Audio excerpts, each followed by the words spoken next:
제가 오늘 말씀을 전하면서 아주 심플하지만 우리 신앙생활에 가장 중요한 그 질문을 두 개 던집니다. 먼저는 여러분 왜 예수 믿게 되셨어요? 왜 예수 믿으십니까?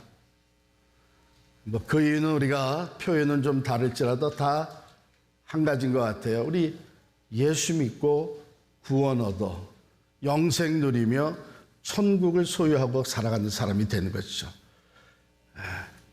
그렇죠? 그래서 내가 구원받기 위해 예수를 믿은 줄 압니다.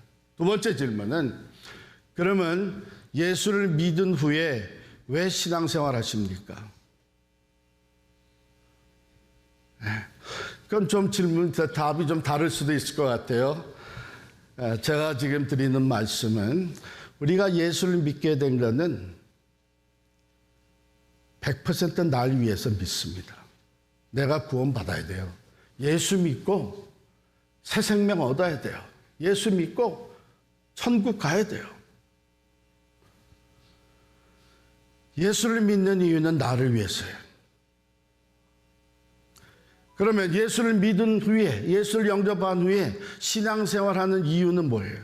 여전히 나를 위해서요? 그런 사람 많습니다. 우리가 예수를 믿은 후에 신앙생활하는 것은 예수를 위해서 하는 것입니다. 오늘 우리 찬양한 대로 예수를 알고 예수를 믿고 이제는 예수를 전하는 것이죠. 복음을 알게 되었고 복음을 믿게 된 사람들에게 주신 말씀이 내 증인 되라고 하신 거예요. 물론 이제 예수를 믿고 난 후에 그 다음 날부터 내가 전폭적으로 예수의 증인된 삶을 살아가지는 못하지만 우리가 자주 우리 자신들을 들여다보며 던져야 되는 질문이 있다면 나는 어느 정도 지금 예수를 위해 살고 있나? 교회 나오면 됐지. 교회 봉사하면 됐지. 직분 받아서 섬기면 예수 위해 사는 거 아닌가? 목회를 하는데 이건 예수 위해서 아니에요. 제가 경험해 보니까 목회를 해도 때로는 나를 위해 하는 경우가 적지 않게 많아요. 교회를 나와도 예배를 드려도 봉사를 해도 우리가 스스로 진솔하게 나 자신을 들여다보면 이게 지금 어느 정도가 예수를 위한 것이고 나를 위한 것인가 우리가 알 수가 있죠. 신앙이 성장한다. 내가 얼마나 예수의 제자로 성장하는가. 여러분 그것은요. 성경 공부 많이 한 거, 봉사 많이 한 거, 오래 믿은 거 그걸로 평가나지 않습니다. 그거 도움이 됩니다. 진정한 평가는 내가 얼마나 더 예수를 위해 살고 있는가 거기에서 평가가 나는 거예요. 좀 더 클리어하게 내가 정말 예수를 위해서 살고 있는 것이 어느 정도인지를 우리가 평가하는 데는 도움이 되는 것은 전도입니다.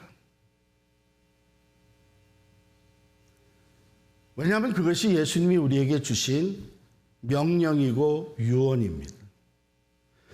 하늘로 올라가시면서 다시 오겠다. 다시 올 때까지 뭘 하라 그랬어요? 이 복음을 전해라. 내 증인 되어라. 그렇기 때문에 우리가 다시 오실 주님을 만나는 그날까지 우리가 얼마나 신앙의 성장을 그리스도의 제자로 자라가고 있느냐 하는 것의 평가는 가장 분명하게 나오는 것이 내가 얼마나 예수의 증인된 삶을 살았느냐 거기에 있습니다. 안타까운 것은 우리가 삶에 묻혀서 예수를 믿을 때도 나를 위해서 믿었고 예수 믿은 후에도 나를 위해서 살아가는 사람들이 많습니다. 그건 아니에요. 그렇게 살려고 예수님이 생명을 쏟아바쳐 준 것은 아니죠. 그래서 아무든지 나를 따라오려거든 자기를 부인하고 자기 십자가를 지고 나를 쫓을 것이니라. 오늘 본문에도 이 증인이라는 단어가 나오죠. 24장 48절, 누가복음 24장 4절에 보면 48절에 보면 너희는 이 모든 일의 증인이라. 그리고 사도행전 1장 8절에도 오직 성령이 너희에게 임하시면 너희가 권능을 받고 땅끝까지 이르러 내 증인이 되리라. 이 말씀, 너희는 이 모든 일의 증인이라 하는 이 말씀에 담겨 있는 먼저 중요한 것은 경험입니다. 체험. 제자들이 그걸 다 체험했어요. 예수님을 믿고 따르기 시작하면서 예수님의 가르침, 예수님의 기적, 예수님의 그 삶, 예수님의 십자가의 죽음, 그리고 부활, 이것을 다 경험을 했어요. 그리고 주님 말씀하신 것이, 자, 너희는 이것을 다 경험했으니 이제는 이거의 증인이 되어라. 이 체험이 중요한 것이죠. 우리는 그 당시의 제자들과 같이 예수님을 이렇게 얼굴을 맞대어 놓고 삶을 나누고 직접 듣고 그렇진 않았지만 성령의 도우심으로 우리도 예수님을 만난 체험이 있고 그래서 우리는 새 삶을 얻게 된 것이죠. 이 체험이 중요합니다. 내가 체험한 것을 근거로 해서 증인이 될 수 있는 것이죠. 제자들은 바로 직접 예수를 만나고 경험하고 체험을 했어요. 십자가와 부활의 증인. 그런데 이 예수를 만난 그 체험과 함께 파워풀하게 제시될 수 있는 것이 뭐냐면 증거입니다. 증거. 우리가 예수를 만난 이 체험과 함께 제시할 수 있는 파워풀한 증거는 뭘까요? 그건 내 삶의 변화입니다. 내가 예수를 만난 후에 이렇게 변했습니다. 내가 얘기 안 해도 주변의 사람들이 보면서 저 사람 정말 예수 믿더니 놀랍게 변했네. 그래서 이 증인은 그 증언과 함께 증거가 함께 갈 때 파워풀한 예수의 증인의 역할을 감당할 수 있죠. 보세요. 예수님의 제자들은 변했습니다. 예수를 믿고 복음을 받아들이고 믿고 그 다음에 삶이 변하면서 예수의 제자로 자라가게 되었고 결국 그들은 담대하게 예수를 증언을 하되 어느 정도까지 했느냐? 순교하기까지 했습니다. 가룟 유다를 제외하고 11 제자가 모두가 다 순교를 했는데 어떤 사람 돌에 맞아 죽고 어떤 사람 칼과 창에 찔려 죽고 어떤 제자는 톱으로 몸이 잘려져서 죽었습니다. 십자가에 달려 죽고 마지막까지 살아있었던 사도 요한은 모진 고난 가운데 순교를 당했습니다. 왜 그렇게까지 했을까요? 왜냐하면 그들의 믿음이 확실했기 때문에.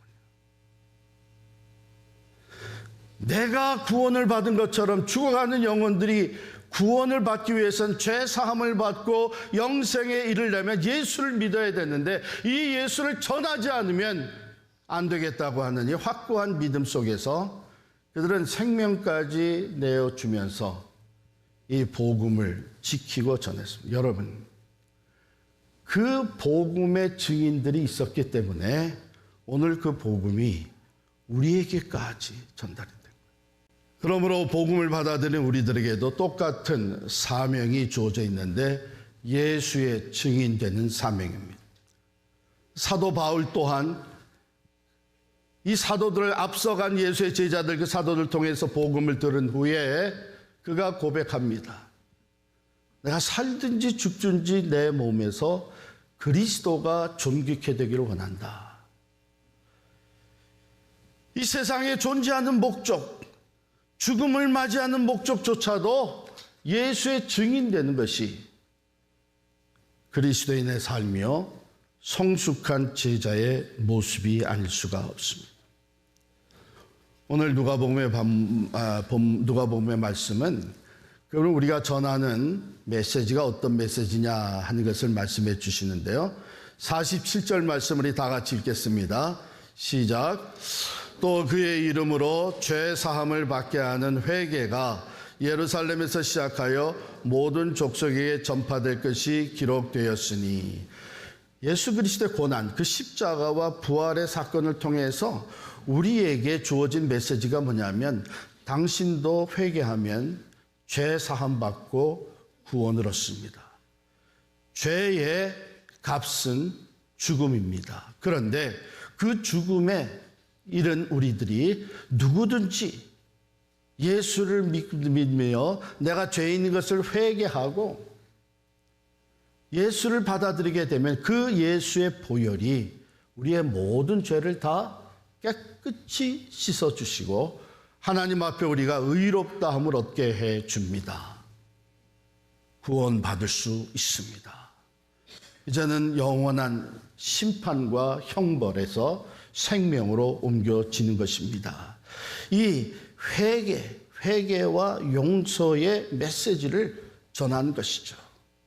여러분, 우리가 회개의 메시지, 복음, 예수 그리스도의 십자가 복음을 전하면서 그 다음에 따라줘야 되는 것이 무엇이냐 하면 우리들의 삶입니다. 예수께서 내 죄를 위해서 십자가에 달려 죽으시고 그 핏값으로 인해서 내가 용서받고 새 생명을 얻었습니다. 나는 구원받았습니다. 난 하나님의 자녀가 됐습니까? 나는 천국을 소유한 사람이 됐습니다. 이 복음을 전하면서 우리가 다른 사람을 용서할 줄 모른다면 그 복음은 힘을 잃어버립니다. 우리가 전하는 복음이 내 삶의 변화된 것과 함께 갈 때에 증언과 함께 증거가 파워풀한 전도의 요소가 되는 것이죠. 예수님은 우리에게 복음을 전하는 증인의 삶을 살 수 있도록 불러주셨는데 공동체로 부르셨습니다. 교회로 부르셨어요. 그 이유는 우리가 증인의 삶을 사는 것이 쉽지가 않아요. 혼자서는 어렵습니다. 전도해 보신 분들, 전도는 정말 인내가 필요해. 전도하려면 얼굴에 철판 깔아야 돼. 전도하면은 욕먹을 거 각오해야 돼. 이런 얘기들이 뭐예요? 전도가 쉬운 것이 아니에요. 그런데 전도하면서 때로 낙심도 되고 상처도 입고 또는 욕도 먹고 이런 교회에 모여서 다시 위로받고 다시 재충전되고 서로 격려하면서 또 전도를 하는 거예요. 또 혼자 나가지 말고 이번엔 같이 나가자. 내가 전도하는 동안 옆에서 기도해 줄 사람도 동행을 하고 이렇게 증인되는 사람 우리 공동체로 부르셨어요. 그래서 교회가 또 소그룹이 은사동이 함께 전도의 목적으로 사역을 감당하게 되는 것이죠. 여러분, 복음을 전하는 증인의 역할은 혼자 하는 것이 아니라 우리 공동체가 같이 합니다. 우리 종종 보면 예수 믿지 않는 사람들이 인도받아가지고 교회에 와서 같이 예배를 드리는 경우들이 있잖아요. 또 제가 여기서 소개를 하잖아요. 그러면 상상해 보세요. 예배 후에 그분을 우리가 찾아가서 또 그분과 함께 둘러앉은 그 자리에서 특별한 관심을 가지고 환영합니다. 잘 오셨습니다. 주 안에서 사랑합니다. 아직 예수를 믿지 않는 사람이지만 생각이 달라지고 이 교회가 이런 데구나. 예배 드리면서 일어나세요. 오늘 방문 오셨습니다. 등록하셨습니다. 우레와 같이 박수를 쳐주고 예배 후에 만났는데 얼굴 싹 돌리고 지나가고 가서 둘러 앉았는데 자기들끼리만 얘기하고 무엇을 느낄까요? 여러분, 이것은 왜 이런 일이 일어나나 하면 우리는 습관적인 신앙생활을 하는, 교회 생활을 하는 동안에 우리가 존재하는 목적을 상실한 거예요. 예수 믿은 후에 우리가 사는 목적이 무엇인지를 잊어버린 거예요. 예배를 통해서 하나님의 증인이 되었다면 나아가서 친교와 삶을 통해서 예수의 증인이 되어야 되는 것이 우리의 목적인데, 어쩌면 우리는 예배도, 예배 후의 삶도 여전히 예수를 위한 것이 아니라 나를 위한 것이 돼요.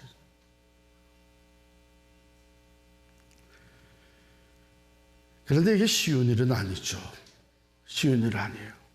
그래서 오늘 말씀에 보면 이 제자들에게 이렇게 얘기를 하십니다. 너희는 이 모든 일의 증인이라 이렇게 선포하시고, 볼지어다 내가 내 아버지께서 약속하신 것을 너희에게 보내리니 너희는 위로부터 능력으로 입혀질 때까지 이 성에 머물라 하시니라. 그리고 누가복음을 쓴 누가가 그 다음에 연속편으로 쓴 것이 사도행전인데, 사도행전에 이어서 이 아버지가 약속하신 것이 무엇이냐 하는 것을 더 분명하게 기록을 했습니다. 오늘 읽은 사도행전 1장 8절이죠. 오직 성령이 너희에게 임하시면 너희가 권능을 받고 예루살렘과 온 유대와 사마리아와 땅끝까지 이르러 내 증인이 되리라. 그 뒷부분에 제가 이런 말을 넣을 수 있겠죠. 땅끝까지 이르러 비로소 내 증인이 되리라. 그런 말이에요. 성령을 기다리라 그랬어요. 그 성령을 통해서 임파워가 능력을 받아야 된다는 거예요. 왜? 예수의 증인 되는 게 쉬운 일이 아니거든요. 우리가 예수의 증인이 되려고 할 때에 이 증인되고자 하는 그 사람을 찾는 분이 있는데, 예수 그리스도께서 찾으십니다. 내 증인이 되라고 내가 성령을 보내주고 그 성령의 능력으로 담대하게 예루살렘과 온 유대와 사마리아와 땅끝까지 이르러 내 증인이 되라고 찾고 성령을 보내주시는데, 또 찾는 존재가 있는데 사탄이 찾습니다. 예수의 증인 되지 못하게 하려고 온갖 두려움을 갖다 줍니다. 너 괜히 창피당하려고 그래? 아니, 그 가까운 관계에 있는, 오랫동안 친구였는데 전도한답시고 그 관계 깨지면 어떡하려고 그래? 아니, 그게 쉬운 일이야? 한 번 가서 전도한다고 다 받아들이나? 시간 낭비야. 그리고 요즘 세상에서 전도하며 다니는 사람들 어떤 취급받는지 알아? 그래서 사회생활하면서 직장생활하면서 잘 승진하고 출세하려면 예수 믿는 티 내면 안 되잖아. 여러분, 사탄이 증인을 제거하기 위해서 증인의 역할을 하지 못하게 돼 전쟁을, 공격을 하는 거예요. 전도하고 선교하는 일보다 영적 전쟁이 확실하고 심각한 것이 없잖아요. 그걸 어떻게 이겨내겠어요?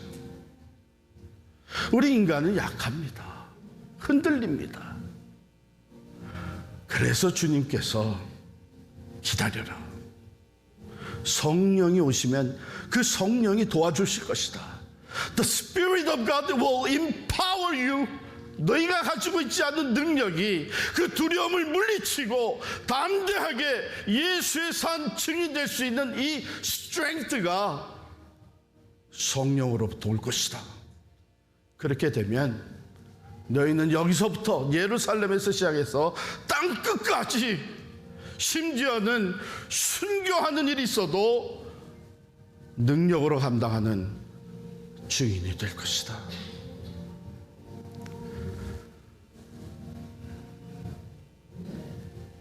이것이 우리에게 부탁하셨고 약속하신 것입니다. 우리들이 왜 살아가느냐? 예수님이 왜 우리를 위해서 십자가에 생명을 쏟아 바쳐 주셨고 또 성령을 우리에게 선물로 보내주시고 오늘 여전히 하나님의 사람 예수의 제자로 이 땅에 살게 하시느냐? 예수 위에 살게 하시고 예수의 증인 되게 하시는.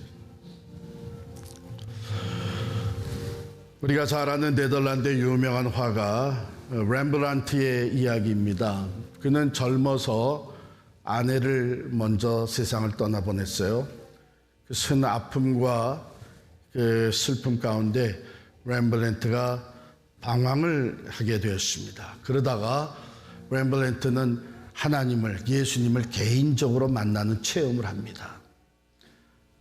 그래서 새롭게 생명력을 얻게 되었고 재기하여서 이제 많은 성화들을 그려내는데 그 중에 유명한 것이 엠마오로 가는 두 제자의 그림, 아주 명작입니다. 이 렘브란트가 훌륭한 그림을 그려내는 것을 본 친구들이 만날 때마다 종종 이런 질문을 했다고 해요. 어떻게 하면 우리도 자네처럼 그림을 잘 그릴 수 있느냐? 그림을 잘 그리는 비결이 어디 있느냐? 그런데 렘브란트는 그 질문을 받을 때마다 이렇게 대답을 했답니다. 어떻게 그려야 하는지 고민하지 말고 일단 붓을 들고 그리기를 시작하는 거야.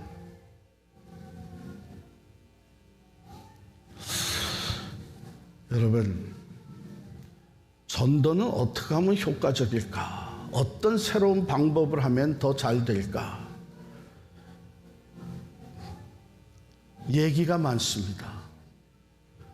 고민을 합니다.